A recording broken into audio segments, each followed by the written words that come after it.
At wala po sino man makakapagsabi na siyang batuin.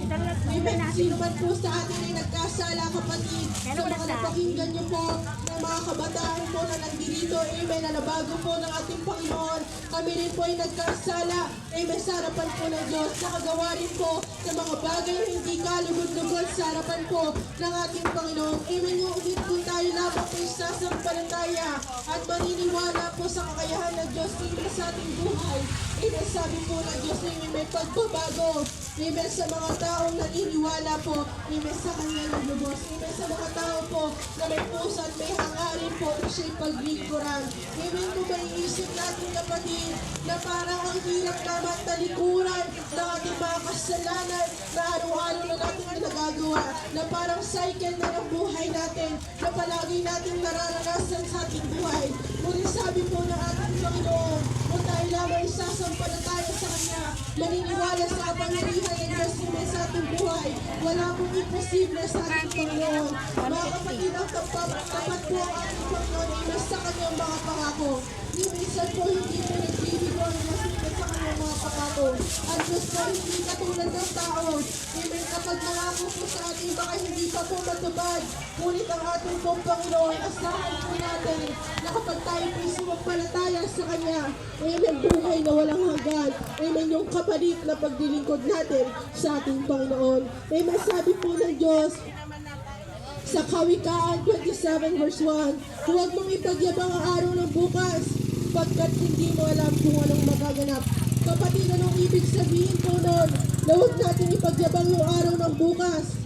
Na huwag po natin ipagyabang, amen, dahil hindi po natin alam, kapatid, kung sa araw po ba ng bukas ay buhay pa po ba tayo? Kung sa araw po ba ng bukas ay may kalakasan pa tayo para humingi ng tawad sa ating Panginoon? Kung kaya't nakakapakinig ka po ng salita ng Diyos, kung kaya nakakapaglakad ka, kung kaya malakas ka, kapatid, kung kaya nakakapagtinda tayo, kung kaya nakakapagmaneho tayo, dahil mahal ka ng ating Panginoon.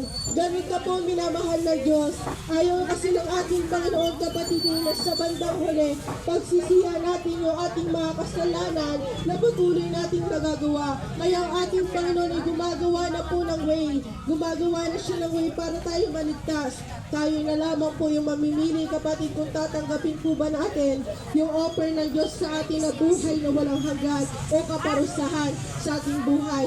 Amen. Open po ang ating Panginoon, kapatid. Maluwag na pong tinatanggap palagi ang kanyang mga anak. Amen. Tayo na lamang po isasampalataya kung tatanggapin po ba natin yung gantimpalan ng Diyos na buhay na walang hanggan o mag-i-stick tayo, kapatid. Amen. Sa kaparusahan na mangyayari sa ating buhay. Amen. Sabi po sa Efeso 5:16, kapatid, huwag niyong sayangin ang panahon niyo. Gamitin niyo ito sa mabubuting gawa dahil marami nang gumagawa ng kasamaan sa panahon ito. Kapatid, malinaw po na sinasabi po ng ating Panginoon, huwag natin sayangin yung panahon at oras natin sa kasamaan.